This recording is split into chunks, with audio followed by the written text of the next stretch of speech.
L'Obivia cinnabarina, variété grandiflora, est une espèce particulière et elle a toujours à peu près le même volume, de 13 à 14 cm de diamètre sur autant de hauteur.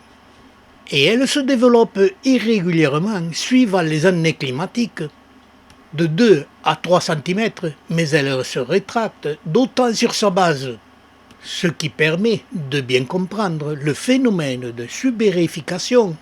Avec ce phénomène et le développement rapide de la plante, cela permet aux taches sur la plante de disparaître au bout de 2 à 3 ans. Et j'ai cette espèce dans ma collection depuis plus de 40 ans. Et pendant ces longues années, elle change d'aspect général tous les 5 à 6 ans. Son développement annuel au printemps est important. Et comme chez nous, les printemps sont très variables, le développement des aiguillons printaniers sur cette plante est lui aussi très variable. Ce qui me donne, au fil des ans, une plante qui change d'aspect tous les 5 à 6 ans. Pourtant, elle prospère dans ma serre, à même les tablettes et toujours à la même place, et cela depuis plus de 40 ans. Et si, suivant le temps qu'il fait, elle a changé de développement et de spination, elle a aussi changé légèrement de volume, ce qui lui donne cette particularité. Pendant quelques années, elle se présente plus aplatie. Le développement de cette espèce nous montre aussi qu'il lui faut beaucoup d'ensoleillement.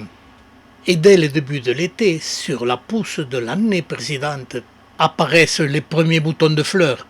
Ils apparaîtront échelonnés pendant 1 mois à 1 mois et demi, ce qui va nous donner une floraison échelonnée sur 1 à 2 mois, juillet, août.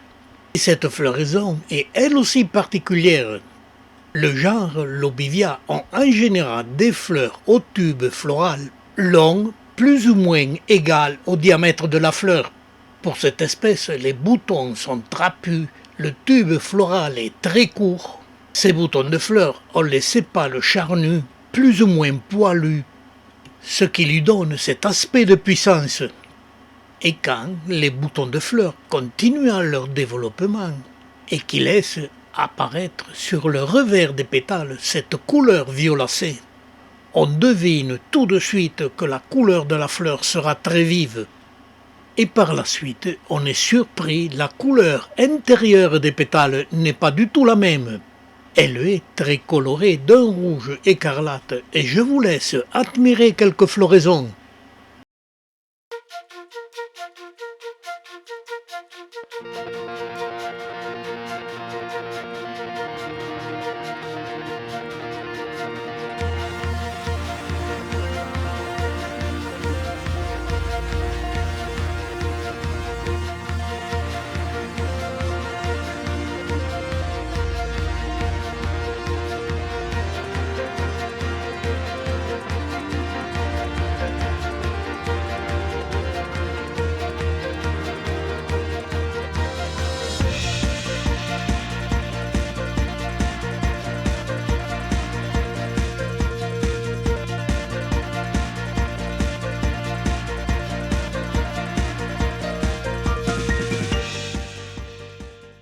Et je reprends un peu la description de cette floraison, pour vous donner les inconvénients que nous avons avec cette espèce, qui est et restera très rare en collection.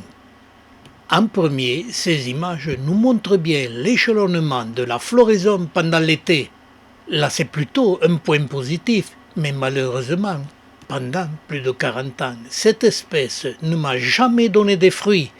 En plus, cette plante est solitaire, elle ne fait pas des rejets, et compte tenu de son diamètre et sa hauteur, il est très difficile de la sectionner sans la perdre, et il n'y a qu'une seule solution pour l'obliger à faire des rejets. Il faut brûler l'apex et tuer le méristème, et cette opération je ne la fais jamais. Si vous trouvez cette espèce en vente, n'hésitez pas de l'acheter, mais achetez de sujets.